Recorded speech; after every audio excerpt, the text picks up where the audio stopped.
Welcome back to the Impact 1 Million podcast, From Success to Significance. I'm your host, Shar Moore. Today we're speaking with the founder of the Property Club, Kevin Young. Kevin has an extensive background and industry, of course, in the property game.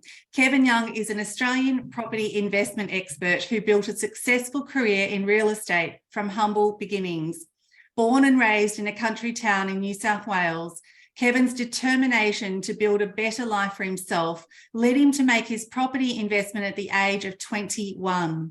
From there, he became a millionaire at only 27 years old through a succession of property investments. Kevin, welcome to our show. Hi, Shar. Thanks for having me.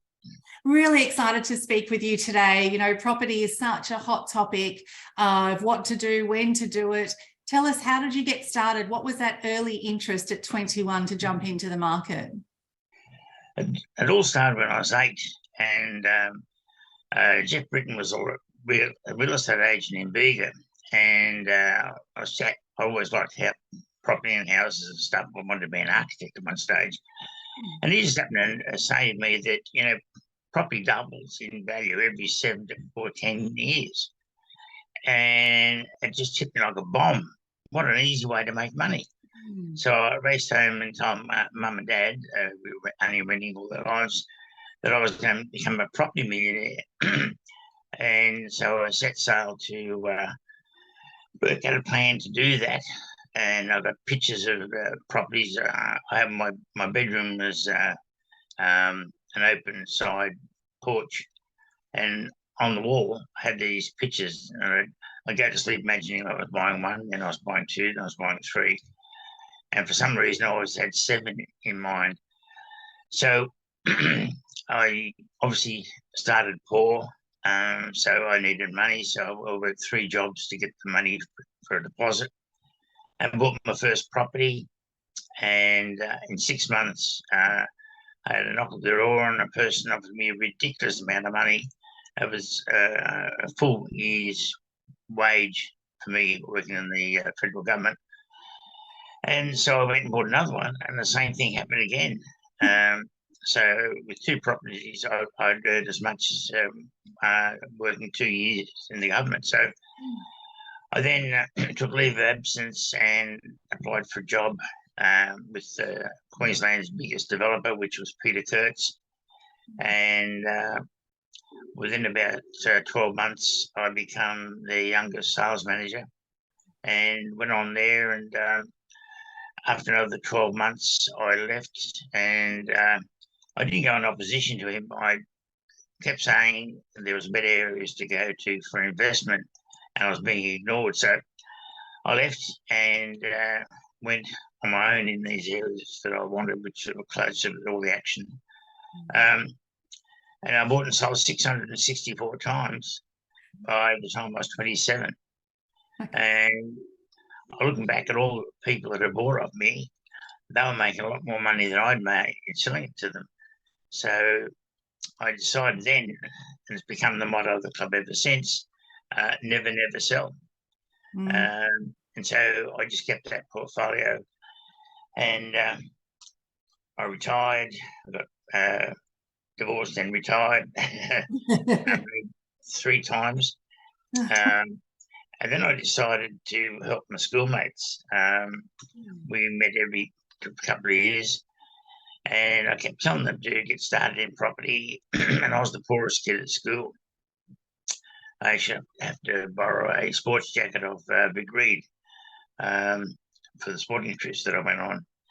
So if I was the poorest kid at school, they could certainly do it. So they said, put it all in writing so we can follow it. So it took me 12 months to put it in writing. And it's the workbook we still use today at our workshops. And everything we do is free, because it's free from my mates. And it's been free ever since. It's been a great journey. We went from 6 people to 60 people I was helping, then went to 600. And I had a tiger by the tail. And now it's gone on to we've helped over 70,000 people goodness. Learn about property and the right way about property. And the thing is, there's no one educating people in property. Real estate agents have to represent the seller by law. So there's no interest in them trying to educate the buyers. Yes. And anyone marketing property has a tall building they're selling or an estate that they're selling, and they shoehorn people into that and never see them again. So we were unique 30 years ago, and we're still unique today in that we never charge. We just educate, educate, and educate. If people come back to us and say, look, we look for property, we want you to do it because there's so many traps out there. So we then started a research division, and we research all of Australia. So all states don't rise at the same time. And we can work out which ones are entering their boom stage, and we can put our people into there early. And so we've had some massive jumps, like 20% increase in value in 1 year. I was quoted on ABC saying that the values were going to jump 20%. And I was wrong. They went up 19%.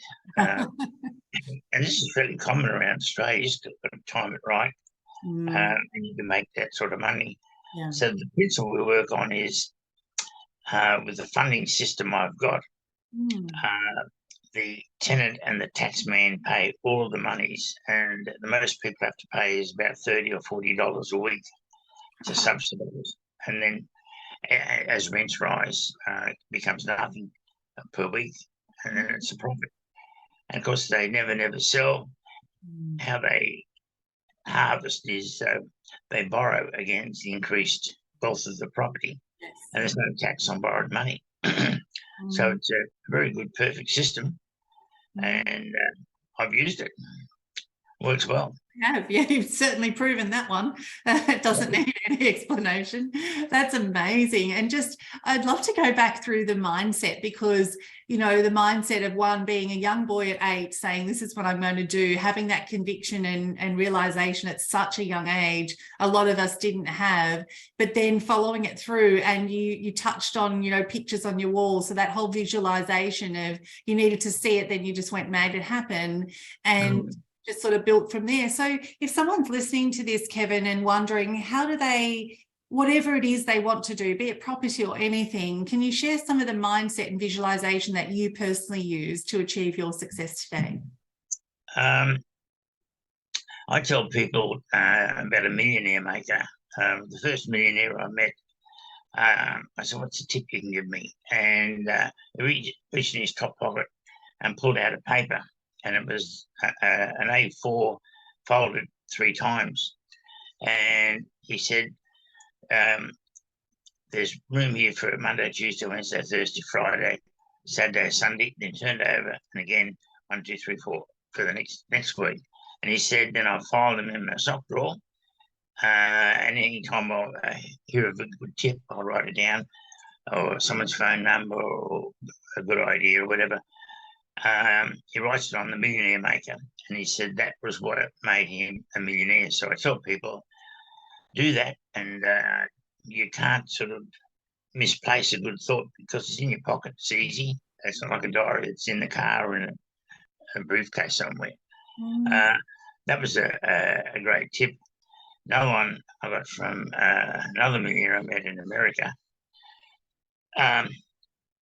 He had a sign company, and he used the power of 10. And I said, what's that? And he said, I have an aim of 10 things I want to achieve this week, this coming month, this coming 6 months, 12 months, 2 years, 5 years. And it's all written down. And I've got to come up with 10 things I want to achieve for those periods. And so I started doing that as well. And my third wife, I've got to do that as well. We did separate from each other, then brought them together. And she looked at it and she said, well, we'll never achieve the 12 months aims we had written down for us. And we actually achieved the 12 months aim within 6 months. And it was just having it constantly in front of you to look at. And the power of the mind is incredible. You go to sleep, but your mind's still working. Yes. And it's working on that list of 10 as well. So often you wake up in the morning and think, oh, I've got a good idea. Grab your millionaire makeup, put it on that, and you move quickly through your aim of 10. And I read somewhere that if you stop 100 people walking down the street and you ask them to have a written plan for their future, only 1 in 100 would have that written plan. Yes, that's fantastic. I love both of those ideas. I'm definitely going to implement that. And there's so much we can learn from others that have gone before us and leaders. And I was listening to Jay Shetty's podcast this morning, actually, when I was getting ready to interview you. And he interviewed Oprah before she launched her book. And Oprah shared that Maya Angelou said to her best work won't be the impact she makes, but the impact that the people she impact makes. And I thought that's interesting. So it's not necessarily the impact that we make, it's the people we impact, and the impact that they make is what matters. What are your thoughts around the impact that you've made in your life? Well, that's the secret of the success of the property club, because we help people for free. And I say to them, you'll be helping other people for free as well. And that's how we've expanded. And the story of me being 8 and starting, it's inspiring young kids who come to me to do the same thing, think, well, I'm going to become a millionaire. And one young girl who's about 8 or 9, she wants to become a millionaire by selling clocks and watches and stuff. So she's got a wholesale access to clocks and watches, and she's selling them. And I reckon she'll be a worldwide hit with these watches and clocks that she's got. Fantastic. Yeah. That's fantastic. And talk to me about, what is Club Care for those that don't know? We started a charity in about 2005 because there's a lot of people that fall through the cracks and you just can't get assistance. And one of our property millionaires said how he was helping people in Africa. And I said, we need to help people at home. There's people that fall through the cracks.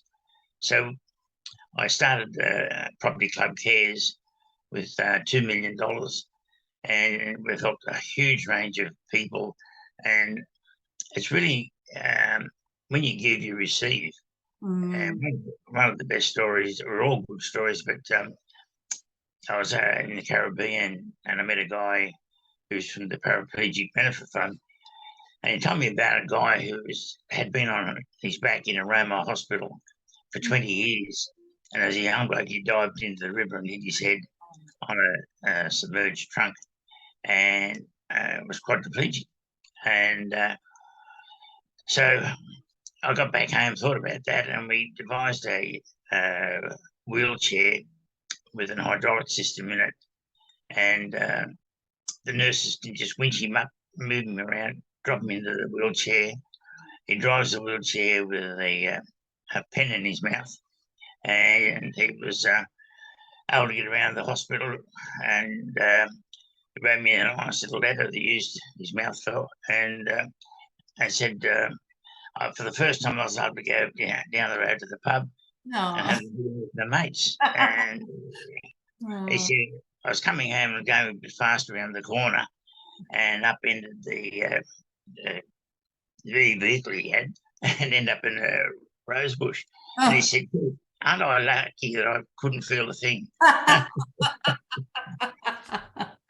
And he moved on. He met a lovely lady and moved out of the hospital and moved into a house with her. So there's lots and lots of stories like that that we've had. It goes on and on and on and on. It's great. Yeah, that's the impact, isn't it? That gesture has given someone a life, literally, and allowed them to not live in their incident and their past. It's allowed him to move forward and have a life. And it sounds like he's got a nice sense of humor as well. But that's fantastic. So what are some of the challenges that you face, Kevin? Because often I'm sure people are going to listen to this and go, oh my gosh, you know, so successful, known as the #1 sort of property guru, if you like, in Australia. What are some of the challenges you faced along the way? And I guess, how did you work through them? What was your process? I've always hated bullies. So at school, the mate I'm with at the moment, you know, I go on patrol, and if the older boys picking on the younger boys, which is usually the way it is, we build them up. So we stopped bullying in the school, and I think they should be encouraged throughout the whole school system, girls and guys. The tendency is to become a bully because there's no consequences. So start a bit of a vigilante squad in these schools, and we'd fix it up overnight. I nearly died 17 times. I've got to write a book about that. That's a bit of a setback. I've been in plane accidents, racing car accidents. I wasn't supposed to survive a birth. The doctors told Dad to make a choice whether it was the child or his wife. And he said, I have to go for my wife because I've got 2 kids at home. And so he put me aside, and I wasn't supposed to survived, but I did. I got a blood transfusion because I lost that much blood. And I survived that one. And then I survived falling out of a car twice at 60 miles an hour. Oh my God. Through a dirt road. And so I didn't have any hair from my navel down, rolling in the gravel. I survived a light plane crash. So I've had a few of those things going on.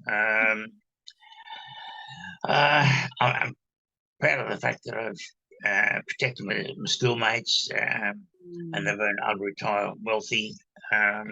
We've created, I think it's a world record of over 5,000 people. We've made millionaires and self-reliant. And we're still going. I'm still going. Yeah. I get around the country. It's a great job I've got. I get to see people who I've helped make successful. We just hired a boat on the Sydney Harbour for me to say thank you to those people that I've been able to help. And we had a great day on the sun and the harbour. It was good. So there's a lot of good things that come about when you help people. Yes. I've written 3 books, and the last one I've got, going back to what we said at the start, I've got a chapter in there called Tall Poppies. And I start by saying, don't aim to be a success in Australia. Be prepared for the media to attack you. And it's the tall poppy envy syndrome. So then I go through the 15 different pieces of the media that's had a bash at me. And that would sort of put someone on their bum, and they said, I'll give up. But one of the best qualities I think someone can have is persistence. Yes. And you look at everyone who's successful, look back in the history, and they would have been flat on their bums at one stage and got up again and knocked on the bum again, get up again, and go. It's no overnight secret of success. No. It's anticipate you're going to have problems, and you're not shocked when they arrive, and sort of work your way around them. Yeah, definitely. So very true. You know, I've been in business 20 years and been broke to BMW, nearly faced bankruptcy after the floods in 2011, and you know, clawed the way back. And again, you get knocked down. That's just part of it. But it's how we get back up, and then what we do with it. And, you know, you touched on books and being a publisher in the media. I adore books and what they bring to the world. And it's like, it's a gift for future generations as well as current generations to read and learn from. We're putting together the biggest project I've ever worked on, actually. And we're bringing together 100 iconic thought leaders from all over the world to go into a book that we're launching in New York in May 2024 called Impact. And we want to bring the diversity of all different walks of life around the world so that that thought leadership can carry through. What are your thoughts? You've obviously written books, so you understand the power, but what are your thoughts for people around, you know, where they get their knowledge? Some people will go, oh, I don't know that. I'm like, go buy a book. Someone has written a book about it. What has been the gift to you that you've received from books over the years, Kevin? One of the best books I read when I was a kid at school was Power of Positive Thinking. And Dale Carnegie's book.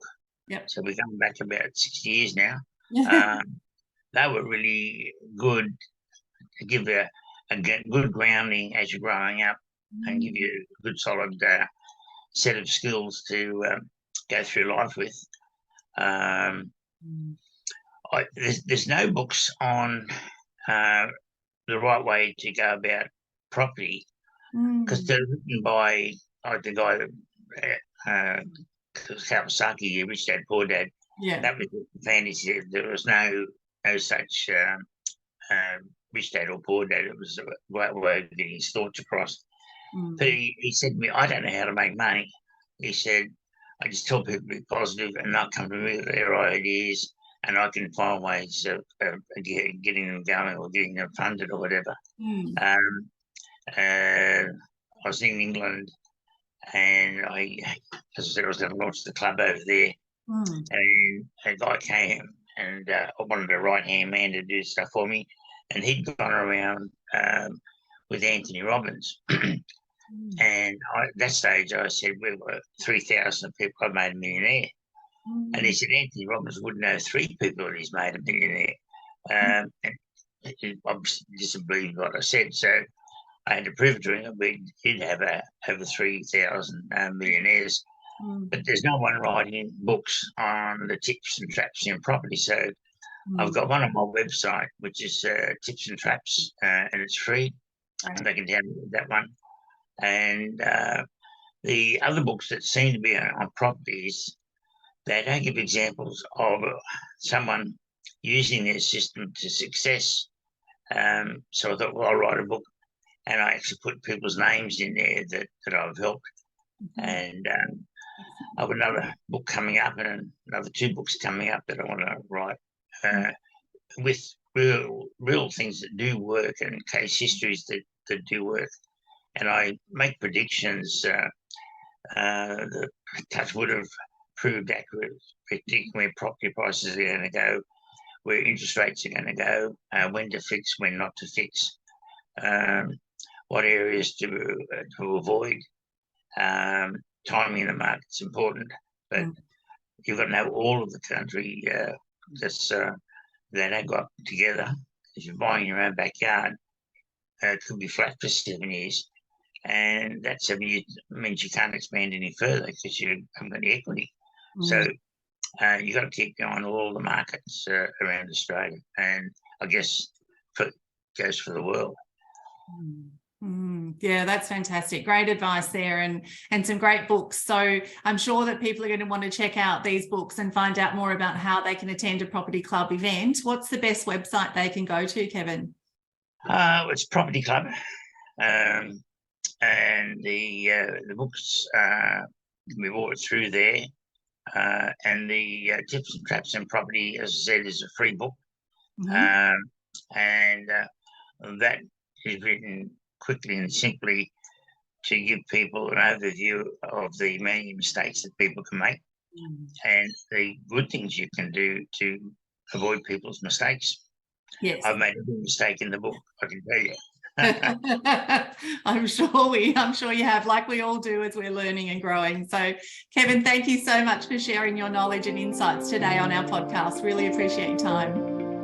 Thank you, Shar. Thank you very much. All the rest with your endeavours. Thank you.